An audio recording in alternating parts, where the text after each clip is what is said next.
आज टक्क श्रेयाको आज चाहिँ गणेश पूजाको दिन आज यहाँ कसार बनाउने तयारी गर्दै हुनुहुन्छ हाम्रो दिदी आमाहरू सबै अब यहाँ इष्टमित्र सब जम्मा आउनु भएको छ। यो कसार बनाउने कसरी भन्ने कुरो हो। यो पहिलेसम्म यो पिठो चाहिँ के हो ल भन्नुहोस्। चामलको के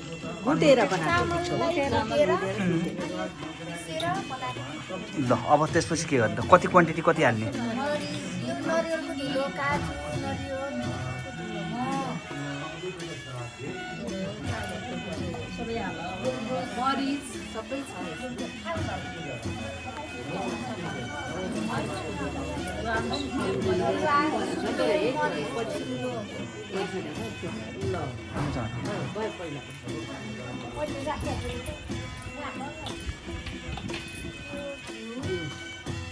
राख सबै राख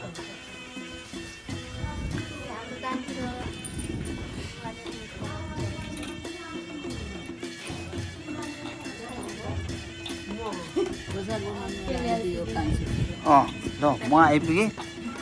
आज यो कसारको रेसिपी ओहो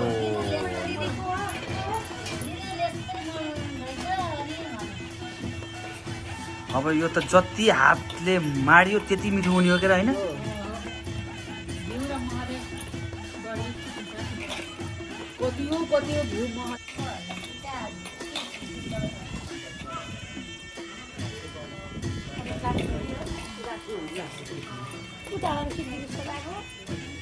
हजुर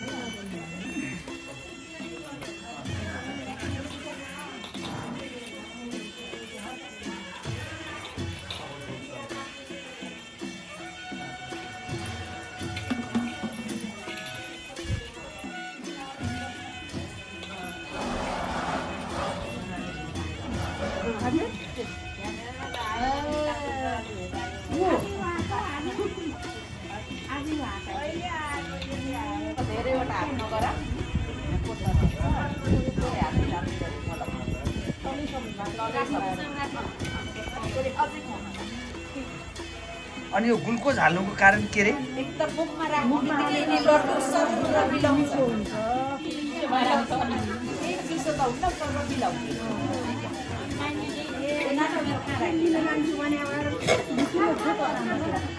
अझ पनि यो कसार फेरि चढाउने हो।